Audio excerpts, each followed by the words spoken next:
All notification के साथ में स्टडी कॉन्सेप्ट को। और जैसा कि मैंने बताया था कल आपको कि मध्य प्रदेश की दूसरी क्लास भी 12 बजे से होती है, लेकिन वो क्लास कल हो नहीं पाई थी, जिसमें कि मैं हर जिले की उप जानकारी दे रहा हूँ आपको, और डेली एक जिले की जानकारी इसके साथ में होती है।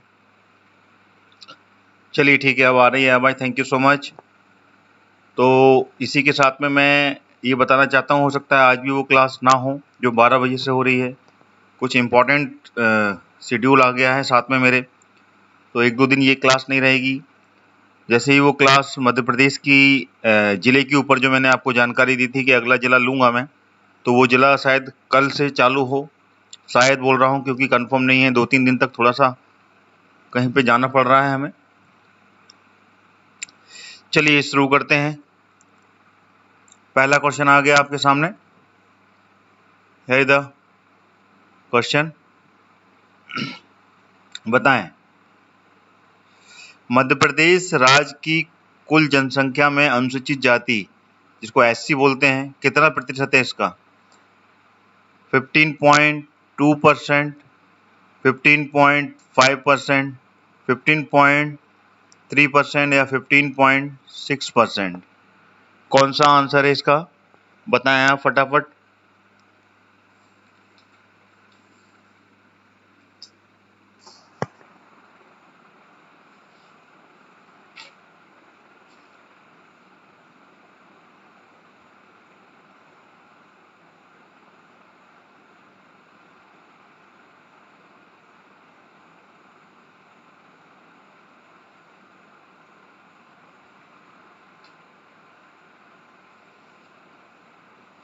चलिए आंसर आना चालू हुआ।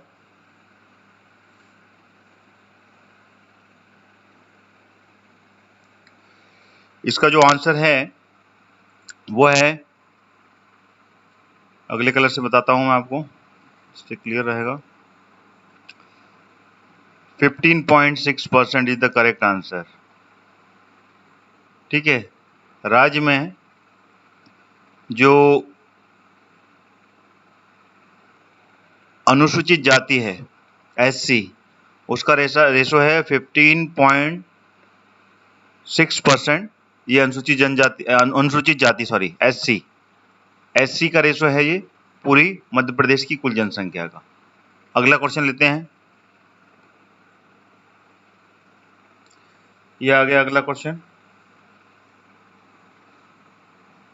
Very easy question. माध्यमिक शिक्षा मंडल का कार्यालय कहाँ पर है? कोई भी बता सकता है, अशोकनगर, भोपाल, मंदसौर या झाबुआ? इसमें से कौन सा आंसर है? बोर्ड ऑफिस, मध्य प्रदेश माध्यमिक शिक्षा मंडल। चलिए इसका आंसर तो बिल्कुल क्वाइट इजी है, कोई भी बता देगा, राजधानी में होता है, Bhopal is the correct answer. कुछ क्वेश्चन बहुत ही ज्यादा इजी हैं। चलिए इसका आंसर दें, मध्य प्रदेश का ऐतिहासिक स्थल चित्रकूट किस जिले में है? जो चित्रकूट है, यहाँ पे कि भगवान राम ने वनवास बिताया था, वो किस जिले में है? डिंडोरी, सीधी, मंडला या सतना? कौन सा आंसर है इसमें, बताएं इसका आंसर।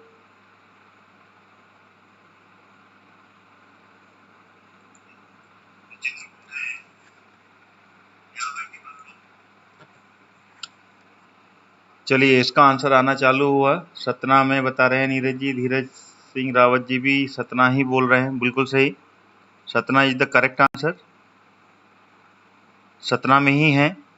और ये मध्य प्रदेश के उत्तर में, उत्तर की बॉर्डर है सतना, जैसे कि आपको जानते होंगे, और उत्तर प्रदेश में भी सतना चित्रकूट का हिस्सा पड़ता है, और मध्य प्रदेश में भी। अगर इसको हम एमपी मान लें और ये यूपी मान लें, तो यूपी के करवी में, जो करवी क्षेत्र है वहाँ पर चित्रकूट का हिस्सा लगता है, और मध्य प्रदेश के सतना में चित्रकूट है। तो दोनों राज्यों में चित्रकूट का थोड़ा थोड़ा हिस्सा है, मध्य प्रदेश में अधिक है और यूपी में थोड़ा सा कम है। ठीक है, चलिए अगला क्वेश्चन आ गया। ये आ गया अगला क्वेश्चन आपके सामने। बौद्ध जगत की पवित्र नगरी किस नगर का उपनाम है? भोपाल, रायसेन, दतिया, इनमें से कोई नहीं।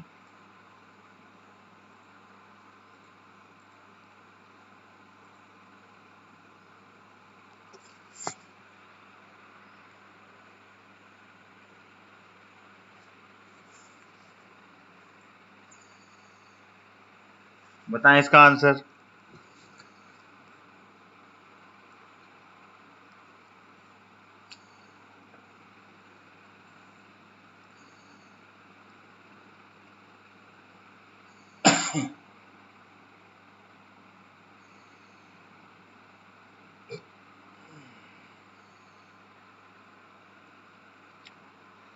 निर्मल जी, बौद्ध नगर की नगरी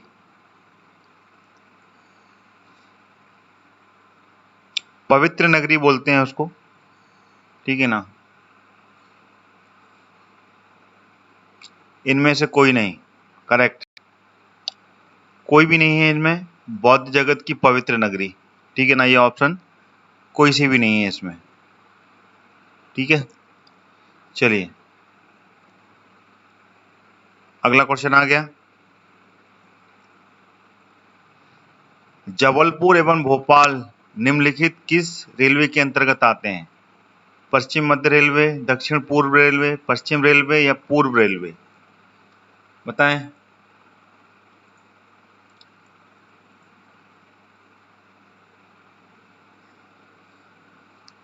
जबलपुर एवं भोपाल,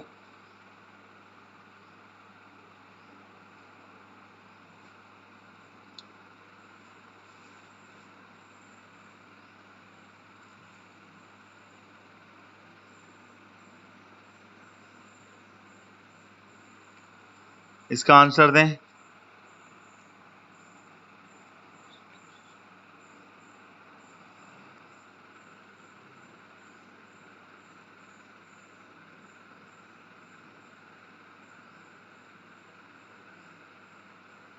कौन से नगर को कहा जाता है, धीरज सिंह जी पूछ रहे हैं। देखिए ऐसे तो बहुत से नगर हैं, ठीक है ना। सारनाथ है, कुशीनगर है, पवित्र नगरी है वो बौद्ध धर्म की, है ना। स्पेसिफिकेशंस कुछ क्लियर है नहीं, है ना। यहाँ पर कि उनको ज्ञान मिला था, परिनिर्माण प्राप्त हुआ था, वो पवित्र नगरी कहलाती है, गया है।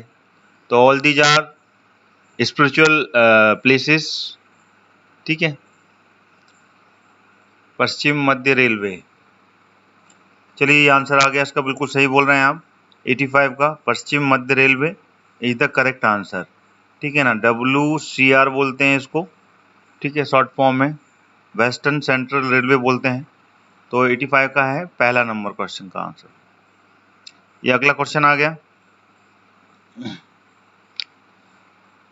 मध्य प्रदेश की कौन सी नदी बंगाल की खाड़ी में जाकर गिरती है? बताएं।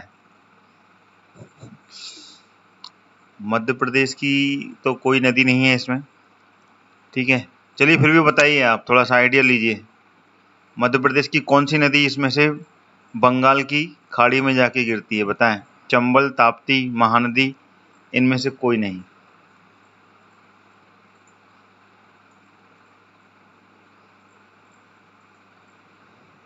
इसका आंसर दें। क्वेश्चन नंबर अवश्य डालें। ब्रज किशोर रावत जी, धीर सिंह रावत जी, क्वेश्चन नंबर अवश्य डालें। किस क्वेश्चन का आप आंसर दे रहे हैं? Then it will be better understand what. इनमें से कोई नहीं, नीरज निर्मल जी बोल रहे हैं। चलिए बिल्कुल सही है, इनमें से कोई नहीं है। अगर आपने नदियों के बारे में पढ़ाई की है, ठीक है ना, उनके बारे में ज़्यादा अध्ययन किया है, तभी आप, देवन जी गुड मॉर्निंग, आप उसके बारे में बता पाएंगे। मध्य प्रदेश की नदियों में जैसे कि चंबल, ये मध्य प्रदेश की नदी है। ताप्ती, ये मध्य प्रदेश की नदी है। लेकिन ये महानदी जो है ये छत्तीसगढ़ की नदी है, छत्तीसगढ़ की नदी है ये, ठीक है। और चंबल नदी ये यमुना की सहायक नदी है, ठीक है। और ताप्ती नदी ये खंबात की खाड़ी में जाके गिरती है, खंबात की खाड़ी में जाके गिरती है और ये पूर्व से पश्चिम की ओर बहती है। महानदी, हाँ ये है, ये बंगाल की खाड़ी में जाके गिरती है। लेकिन ये कहाँ है? छत्तीसगढ़ में है ये।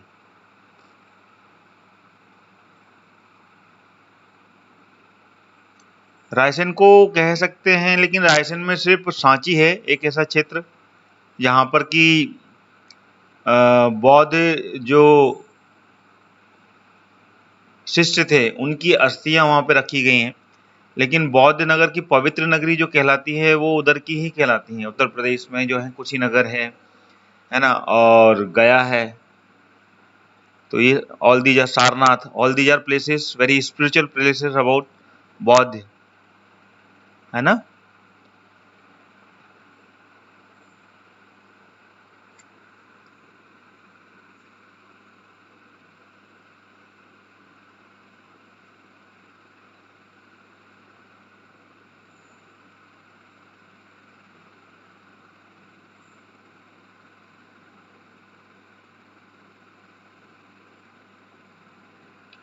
चलिए, इसके बारे में मैंने आपको बताया पूरा, ठीक है। तो महानदी जो है वो छत्तीसगढ़ की बंगाल खाड़ी में जाके गिरती है, ये खंबात की खाड़ी में। चंबल नदी जो है वो यमुना की सहायक नदी है, ठीक है ना, यमुना में जाके ये मिल जाती है। और ये इंदौर से निकलती है, इंदौर की मऊ तहसील से। ताप्ती नदी बैतूल, बैतूल में मुल्तई से इसका उद्गम है। और महानदी रायपुर के पास से, रायपुर छत्तीसगढ़, ठीक है ना। तो all these are facts about नदियाँ। नदियों के बारे में आप सबसे ज़्यादा पढ़िए। नदियाँ मतलब मध्य प्रदेश को नदियों का मायका बोलते हैं और नदियों पे क्वेश्चन बहुत बनते हैं, इसलिए नदियों के फैक्ट्स आपकी क्लियर होने चाहिए। हर एग्जाम में पूछे जाते हैं नदियों के बारे में, इसलिए नदियों को आप बिल्कुल क्लियर कर लीजिए। और नदियों के ऊपर मैंने पूरा वीडियो बनाया हुआ है, उसको भी आप देख सकते हैं। और इससे पहले भी मैंने नदियों को पूरी की पूरी MCQ सीरीज ला चुका हूँ। सबसे पहले वो नदियों की आप MCQ सीरीज प्लेलिस्ट से जाकर देख लीजिए, पूरी नदियों के ऊपर क्लियर है उसमें, है ना। चलिए, अगला क्वेश्चन आ गया, ये रहा। होशंगाबाद जिला किस संभाग में आता है? होशंगाबाद, चंबल, नर्मदापुरम, सागर या फिर रीवा? बताएं। संभाग के ऊपर ये क्वेश्चन है, संभाग, डिवीजन, इजी क्वेश्चन है। डिविजन्स के बारे में अगर आप डिवीजन आपने पढ़ा है तो definitely you know the answer.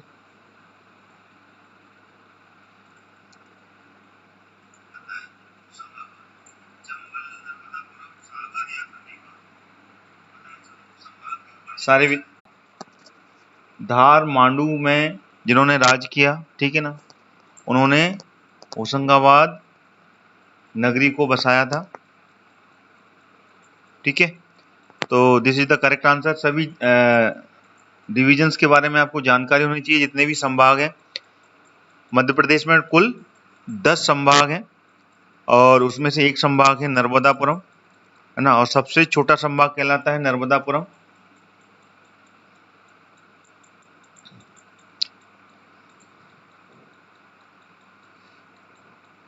चलिए, अगला क्वेश्चन आ गया आपके सामने। मध्य प्रदेश का सबसे छोटा राष्ट्रीय उद्यान कौन सा है? बताएं। फॉसिल, माधव, नीमच या सतपुड़ा? सबसे छोटा राष्ट्रीय उद्यान कौन सा है मध्य प्रदेश का? नेशनल पार्क,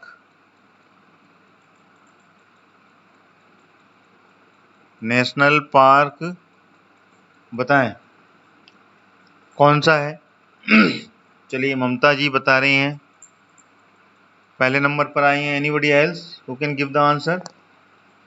चलिए, नीरज जी भी बता रहे हैं, धीर भी बता रहे हैं। चलिए, बढ़िया है। Fossil, fossil is the correct answer, ठीक है, राष्ट्रीय जीवाश्म उद्यान या फिर जीवाश्म राष्ट्रीय उद्यान बोलते हैं। और ये कहाँ पर स्थित है? बिल्कुल सही, फॉसिल डिंडोरी। ठीक है, ये है डिंडोरी में। डिंडोरी जो कि कहाँ? जबलपुर संभाग के अंतर्गत आता है। जबलपुर संभाग में आता है ये डिंडोरी, और वहाँ पर है ये फॉसिल नेशनल पार्क या फिर फॉसिल जीवाश्म राष्ट्रीय उद्यान। ठीक है ना, यहाँ पर जो प्राकृतिक वनस्पति है, वनस्पतियों के जीवाश्म यहाँ पर प्राप्त हुए हैं, और ये टोटल 0.27 स्क्वायर किलोमीटर में ही फैला हुआ है। ठीक है, 1968 क्या है ये?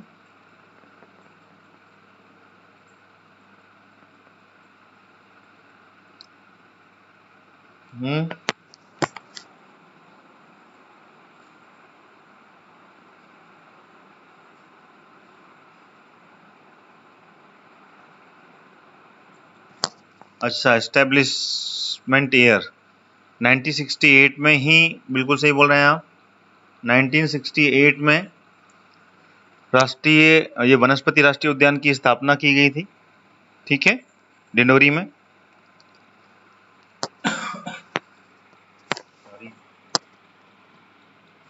इसके बाद में जो सेकंड नंबर पर आता है वो राष्ट्रीय उद्यान कौन सा है?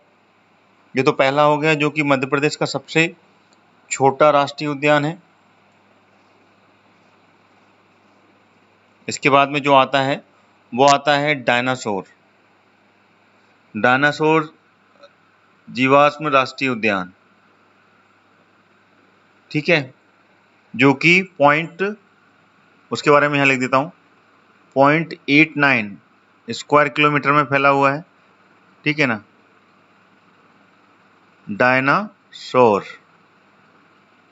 डायनासोर नेशनल पार्क जो है, ठीक है, जो कि धार में है, और इसकी स्थापना हुई थी 2010 में। 2010 में हुई थी, और ये जीवाश्म 2007 में खोजे गए थे। ठीक है,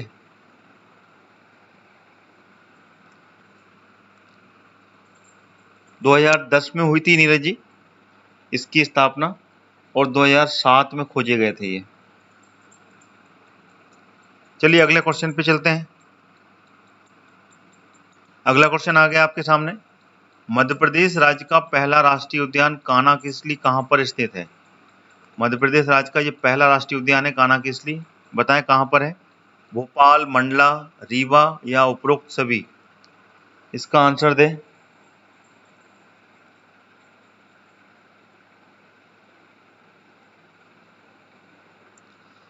क्विक, चलिए आंसर आना चालू हुआ। आंसर दिया है नीरज जी ने, बिल्कुल सही, मंडला में है ये। इस ऑप्शन में मंडला दिया हुआ है, और Mandla is the correct answer. Mandla में है, और मंडला के साथ साथ ये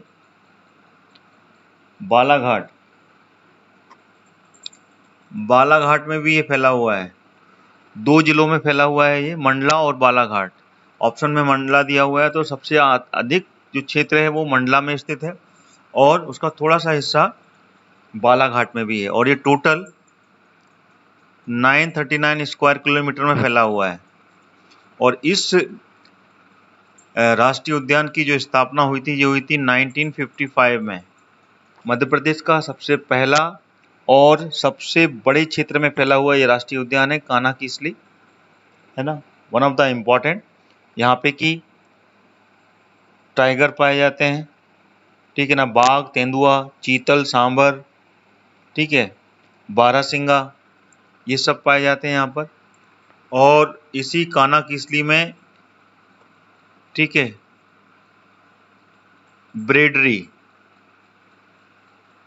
ब्रेडरी जाति के नामक एक बारहसिंगा भी पाया जाता है, जिसको कि भूर सिंह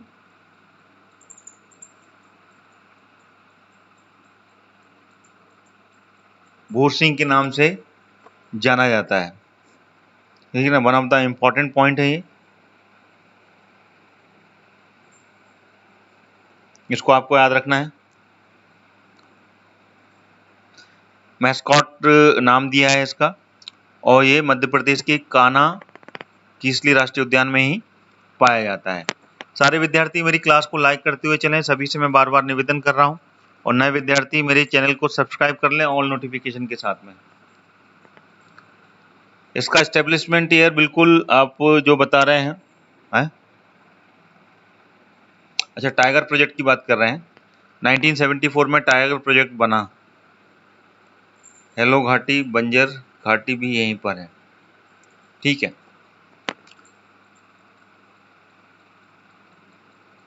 मैग्नीज खनिज धातु होती है, क्या होती है? नरम होती है, रवाहीन होती है, या ठोस होती है? उपरोक्त सभी। मैग्नीज धातु है, उसका नेचर बताइए, वो कैसी होती है?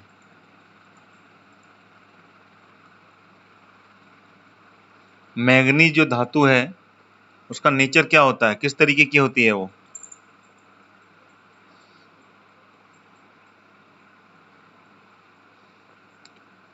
चलिए देवेन जी तीसरे नंबर पर पहुंच रहे हैं, और कोई बताएगा? इसका जो आंसर है वो है डी, सभी तरीके की होती है ये, ठीक है ना। नरम भी होती है, रवाहीन भी होती है, और ठोस भी होती है। मैग्नीज सभी प्रकार से पाई जाती है ना, ठीक है। अलग अलग क्षेत्र में अलग तरीके से मिलती है, ठीक है ना। भुरभुरी भी होती है। मैग्नीज एक्चुअली एक प्रकार से चमकीला पदार्थ है ये, जो ज्वलनशील होता है मैग्नीज थोड़ा सा, ठीक है। तो इसको आपको ऐसे ही ध्यान रखना है। ये ठोस रूप में भी मिलता है, ये रवाहीन भुरभुरा भी मिलता है, और ये नरम भी होता है। अगला क्वेश्चन आ गया।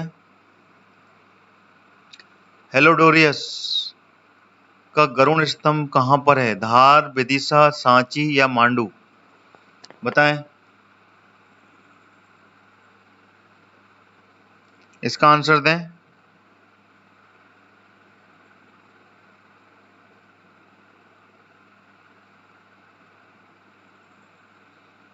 चलिए इसका आंसर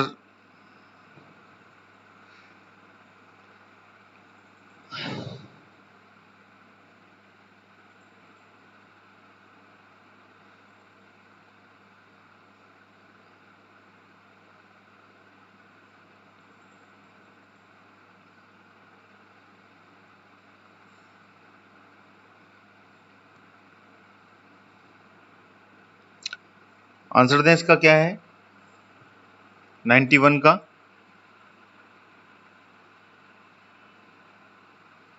देवेन जी डी पर जा रहे हैं, सांची में। ममता जी 2 पर आ रही हैं। हुकम सिंह कारडा ये धार पहुंच रहे हैं। चलिए इसका जो आंसर है वो है विदिशा।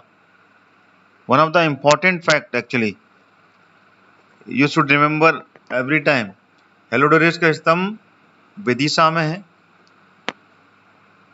ठीक है। और इसको यवन राजपूत राजा, यवन राजपूतों ने इस हेलोडोरियस स्तंभ की स्थापना की थी, ये गरुड़ स्तंभ।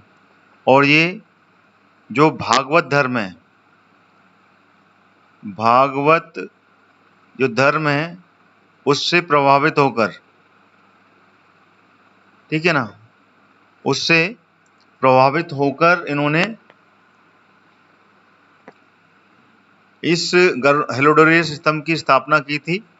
और ये विदिशा में है। विदिशा में उस समय शुंग वंश का शासन था, ठीक है ना। उस समय यवन राजपूत यहाँ पर आए थे, और उन्होंने इस हेलोडोरियस स्तंभ की, और ये गरुड़ स्तंभ है जो आज भी आपको वहां पर देखने को मिल सकता है, ठीक है। चलिए अगला क्वेश्चन है 92। निम्नलिखित में से कौन सी फसल रबी की नहीं है? रबी की फसल, चना, सूर्यमुखी, गेहूं या सरसों? बताएं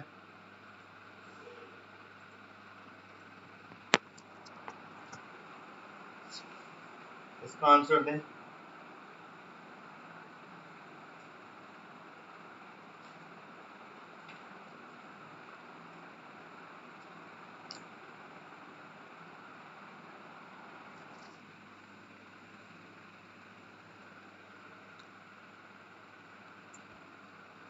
बताएं इसका आंसर क्या है, क्विक।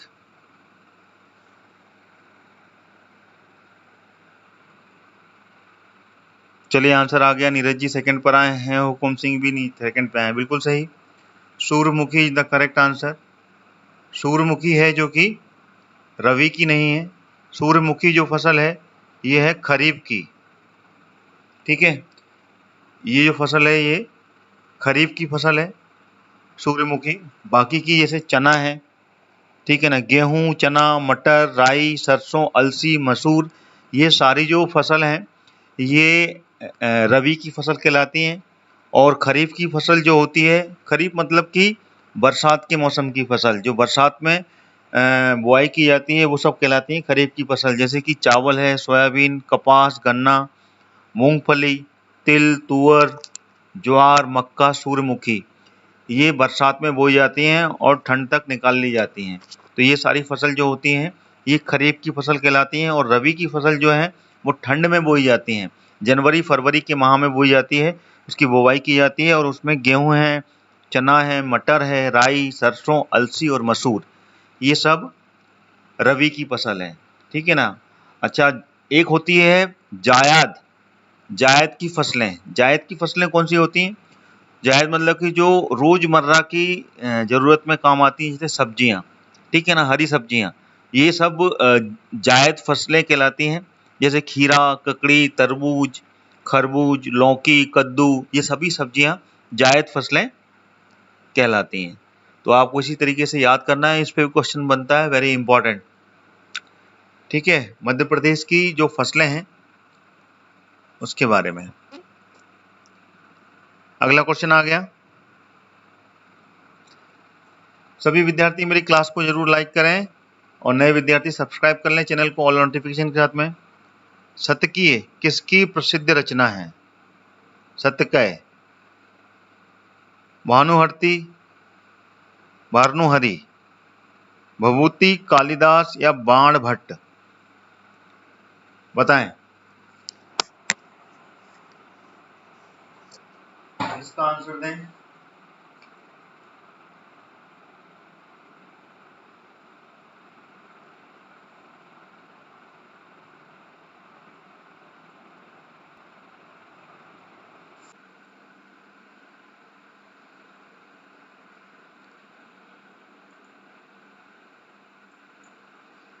चलिए आ गया दोबारा से। अभी डेटा की प्रॉब्लम आ गई थी, अभी नेट स्लो हो गया था। Now it's okay. चलिए बताएं इसका आंसर।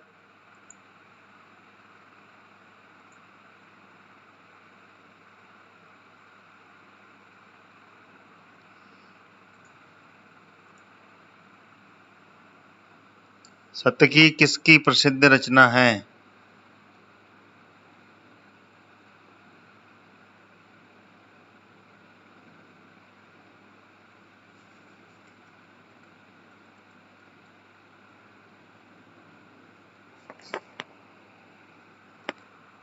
चलिए इसका आंसर जो है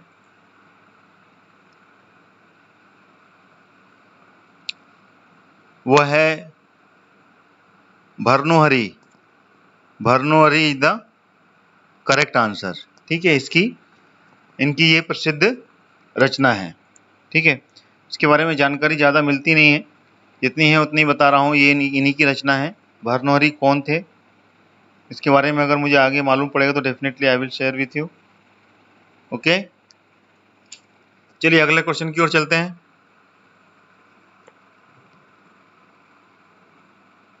94, ताम्रपाषाण संस्कृति से संबंध स्थल कायथा निम्न में से किसके समीप है? इंदौर, रीवा, विदिशा या उज्जैन?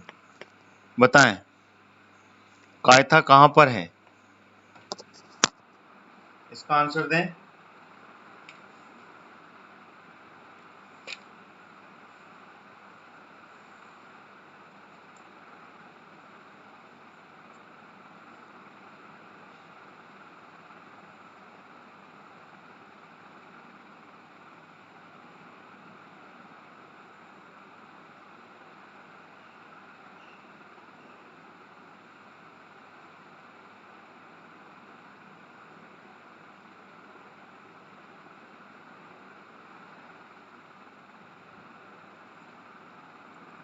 चलिए आंसर आ गया इसका।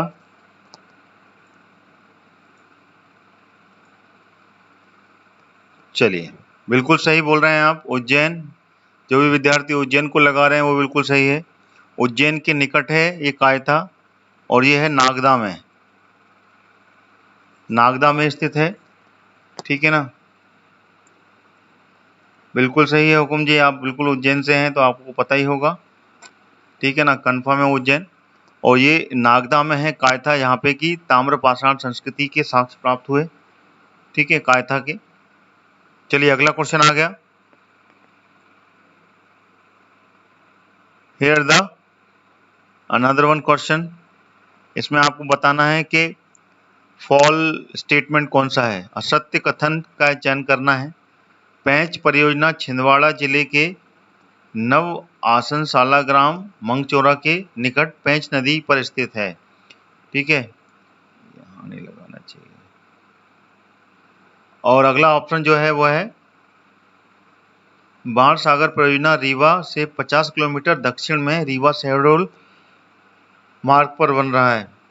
रानी अवंतीबाई सागर बरगी परियोजना जबलपुर जिले के बिजोरा के समीप बरगी पर 1971 में स्थापित की गई थी। माता टीला बांध परियोजना बालाघाट जिले के कटंगी तहसील के कुमड़ा ग्राम की बगथड़ी नदी पर निर्माणाधीन है। बताएं इसका, इसमें से रॉन्ग कौन सा है, फॉल्स स्टेटमेंट बताएं।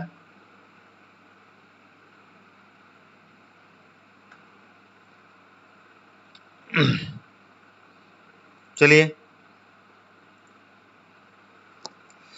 अगर आप इन सभी परियोजनाओं के बारे में आपने स्टडी की है तो definitely you can give the correct answer, otherwise you will be confuse and answer will be wrong,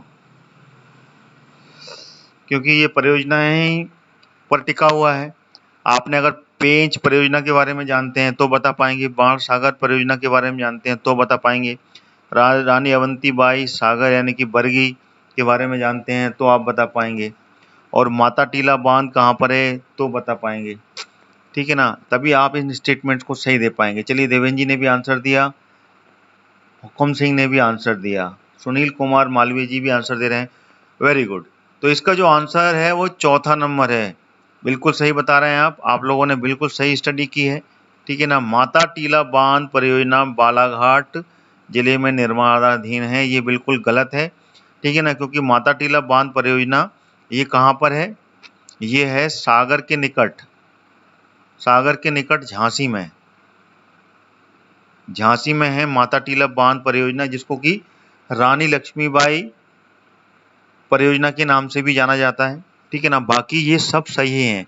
तो इसका जो फॉल्स स्टेटमेंट है वो ये है, तो इसको इस क्वेश्चन के अकॉर्डिंगली ये करेक्ट है, और वैसे ये फॉल्स है, फॉल्स स्टेटमेंट है। और ट्रू है ये आप याद रखिएगा, पेंच परियोजना छिंदवाड़ा में है, बाण सागर परियोजना ठीक है ना शहडोल के पास में है ये, क्योंकि बाण सागर परियोजना ये सोन नदी पर है, सोन नदी पर बनी हुई है। ठीक है ना, पेंच परियोजना पेंच नदी पर है, और रानी अवंतीबाई सागर ये नर्मदा, नर्मदा नदी पर है ये। ठीक है ना, जबलपुर जिले के बिजोरा ग्राम के समीप। ठीक है ना, 1971 में इसको स्थापित किया गया था। तो ऑल दीज आर इम्पोर्टेंट। ये सारे फैक्ट्स नदियों के ऊपर है, और मैं आपको पहले बता चुका हूँ कि नदियों पर क्वेश्चन अवश्य बनते हैं, चाहे वो घुमा फिरा कर कहीं पे भी परियोजना पर आ जाए। नदी कहाँ से निकली है, कौन सा बांध है, ठीक है ना, किस जिले से निकली है, कौन कौन से जिले के आजू बाजू से होके निकली है। तो नदियाँ बहुत ही बड़ा चैप्टर है, उसको आप जितना पढ़ें उतना कम है, बार बार पढ़ें और कंफर्म हो उसमें।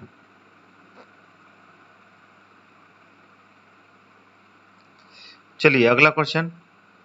मध्य प्रदेश के प्रमुख जल प्रपातों में प्रपात एवं उनके स्थानों से संबंधित कौन सा युग्म असत्य है। इसमें से जो पेयर है वो बताइए कौन सा गलत है। जल प्रपात संबंधित जिला चिचाई जलप्रपात रीवा, दुग्धारा जलप्रपात शहडोल, ठीक है, कपिल धारा जलप्रपात खंडवा। इसका आंसर दें। अगर आपने वाटरफॉल्स के बारे में स्टडी की है तो आप दे पाएंगे। Waterfalls one of the waterfalls भी नदियों से हैं। देखिए नदियों से बहुत से क्वेश्चन बनते हैं। इसका आंसर दें, कौन सा जलप्रपात कहां पर है? आपको इसमें से असत्य युग्म ढूंढना है।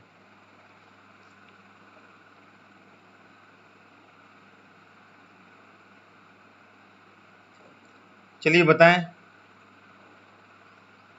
96 का डी बोल रहे हैं सुनील कुमार मालवीय जी। चलिए और कोई बताएगा? नीरज जी भी डी पर आ रहे हैं।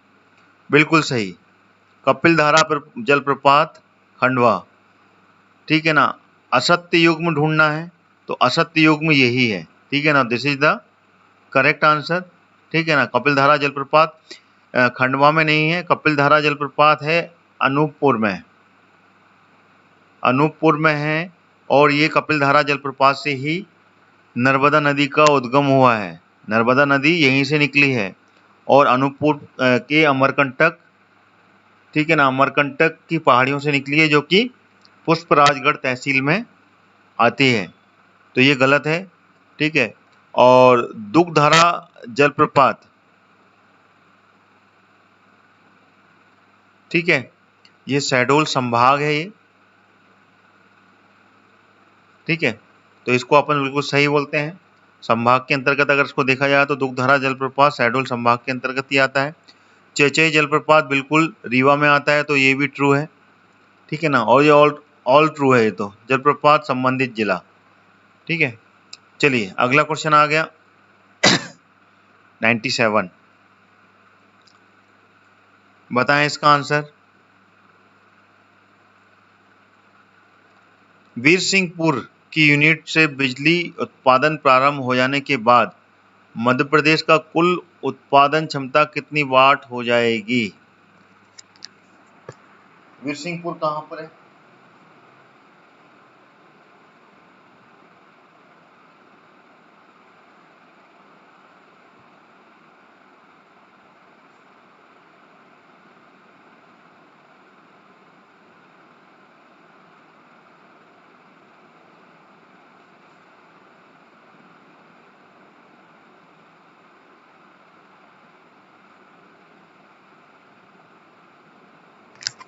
बताएं।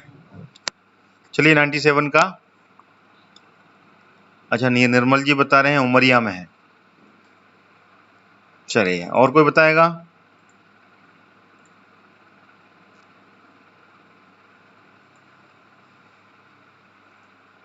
चलिए इसका जो आंसर है वो है थर्ड नंबर, 3,550 मेगावाट क्षमता हो जाएगी इसकी। ठीक है ना, ये स्टार्ट होगा।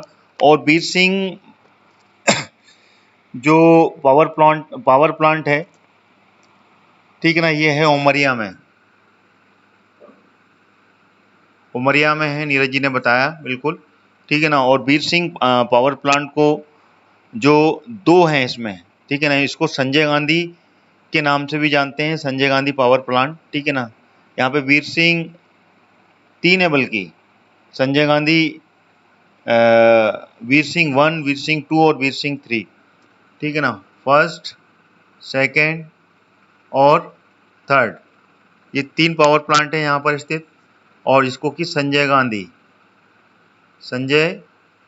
गांधी पावर प्लांट के नाम से भी जानते हैं। ठीक है। और यहाँ पर अलग अलग मेगावाट्स डेवलप होते हैं, मतलब उत्पादन किया जाता है। 420 और 500 मेगावाट की क्षमता के ये विद्युत प्लांट हैं यहाँ पर। ठीक है, इसको आपको याद रखना है ऐसे ही। चलिए अगला क्वेश्चन आ गया।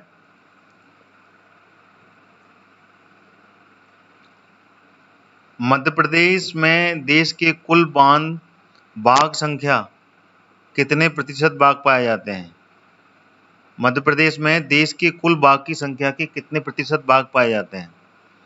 अगर पूरे देश का कैलकुलेशन किया जाए तो देश में से कितना परसेंट मध्य प्रदेश में बाघों का है? 8, 12, 19, 22। ये आंकड़े अभी बदले हुए हैं, लेकिन अभी हाल फिलहाल इसमें से आंसर बताएं। अभी हाल ही में नया आंकड़ा आया है, 1-2 दिन पहले ही मैंने न्यूज़पेपर में पढ़ा, और मध्य प्रदेश ही ऐसा स्टेट है यहाँ पे कि बाघों की संख्या सबसे ज्यादा है।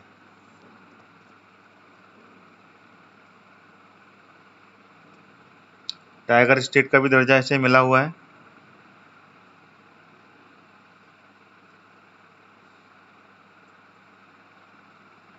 चलिए, इसका जो आंसर है वो है डी, 22%। ये पुराना आंकड़ा है, ठीक है। और सबसे अधिक बाघ मध्य प्रदेश में ही पाए जाते हैं। मध्य प्रदेश को टाइगर स्टेट भी बोलते हैं, ठीक है। चलिए अगला क्वेश्चन।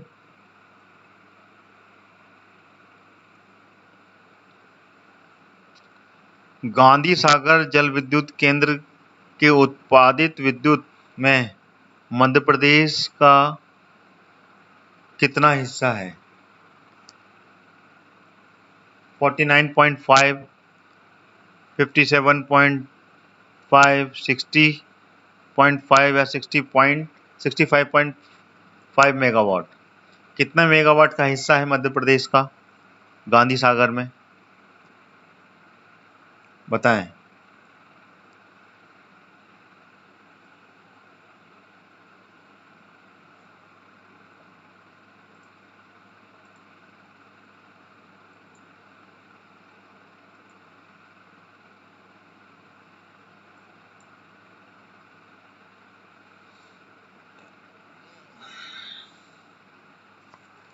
नाइन्टी 99 का सी बता रहे हैं।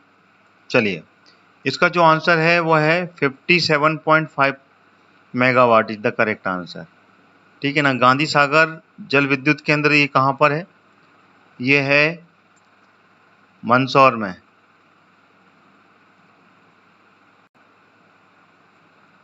मंदसौर में है गांधी सागर जल विद्युत केंद्र, और ये चंबल नदी पर बना हुआ है। मध्य प्रदेश का ये पहला बांध है, ठीक है ना। प्रथम बांध बोल सकते हैं इसको। मध्य प्रदेश में सबसे पहले बनाया गया था गांधी सागर बांध। 1954 में इसकी नींव रखी गई थी और 1955 में ये बनकर तैयार हो गया था, ठीक है ना।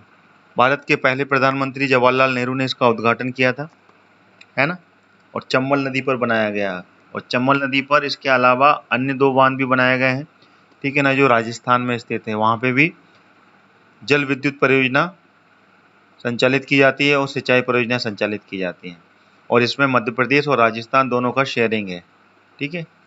क्योंकि मध्य प्रदेश से चंबल नदी निकलती है और राजस्थान की ओर प्रवाहित होती है, इस कारण से इन दोनों स्टेट का इसमें जो भी परियोजना होंगी दोनों की शेयरिंग रहेगी, ठीक है। ऐसे आप याद रखें इसको। 100। अगला क्वेश्चन, डॉक्टर हरि सिंह गौर ने सन 1899 में किस अधिवेशन में भाग लिया था? सूरत, लाहौर, मुंबई या त्रिपुरी? बताएं। इतिहास का क्वेश्चन है ये, इसका आंसर दें।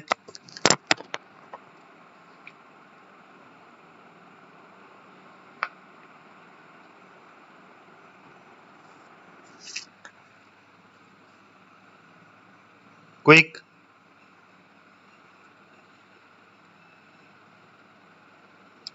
हंड्रेड का ए पर पहुंचे हैं देवेन जी। और कोई बताएगा? चलिए, डॉक्टर हरि सिंह गौर इन्होंने 1899 में लाहौर अधिवेशन में पार्टिसिपेट किया था। लाहौर अधिवेशन, ठीक है।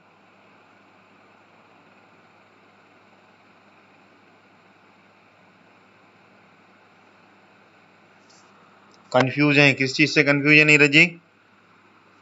कंफ्यूजन बताएं आपका।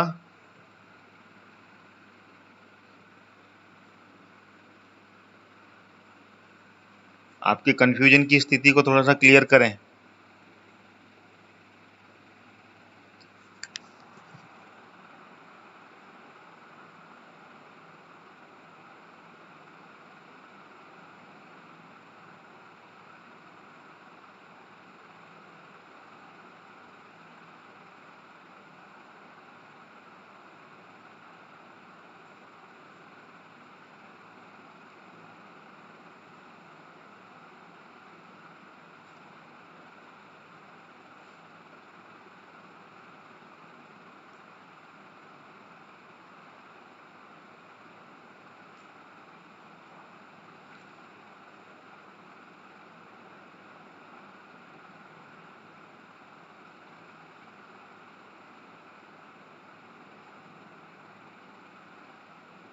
मुझे पता नहीं था।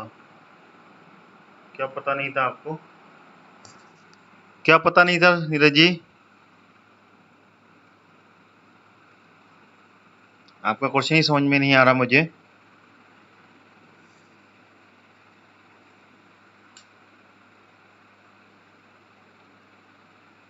चलिए आप थोड़ा सा और क्लेरिफाई कीजिएगा कमेंट्स के माध्यम से, then I can give you the explanation about all the facts whatever you are asking. आप जो भी पूछ रहे हैं उसके बारे में थोड़ा सा बताइएगा मुझे समझ नहीं आ रहा आप क्या बोलना चाहते हैं। ठीक है, चलिए लेट्स स्टार्ट। ये 100 क्वेश्चन पूरे खत्म हो गए, ठीक है ना। 4 मध्य प्रदेश के 4 लगातार मैं एमसीक्यू सीरीज लाया अभी, और इसके बाद में और भी आएंगी, ठीक है ना। 100 तक यहीं पे समाप्त करते हैं इस वीडियो को। अगली सीरीज को कल फिर अपन कंटिन्यू करेंगे मध्य प्रदेश के अगले क्वेश्चंस पर, ठीक है। और सारे विद्यार्थी लगातार जुड़े रहें, और 12 बजे वाली क्लास आज भी नहीं होगी, ठीक है। किसी कारण से मुझे बाहर जाना पड़ रहा है, इसलिए आई कैन नॉट लाइव,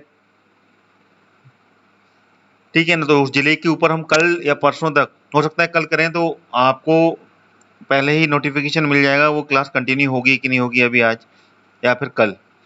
आज तो होगी नहीं, कल शायद हो या पता नहीं, थोड़ा सा काम उलझा हुआ है मेरा, तो उस काम के कारण थोड़ा सा व्यस्त हूँ मैं। तो thank you so much to attend this class. कल फिर मिलते हैं मॉर्निंग की क्लास में मध्य प्रदेश की इस एमसीक्यू सीरीज में। यहाँ पे अगले 25 क्वेश्चन हम कवर करेंगे, ठीक है। लगातार मेरी क्लास के साथ जुड़े रहिए, और लगातार आप सारे के सारे जितने भी नए विद्यार्थी हैं वो मेरे चैनल को सब्सक्राइब कर लें। नीरज जी, मेरे पास में कोई व्हाट्सअप नंबर नहीं है that I can send you where you can connect with me, sorry for this, ठीक है ना। आप मेरे साथ में लाइव ही जुड़िए, और लाइव कमेंट के माध्यम से ही आप क्वेश्चन पूछ सकते हैं, ठीक है। Thank you so much.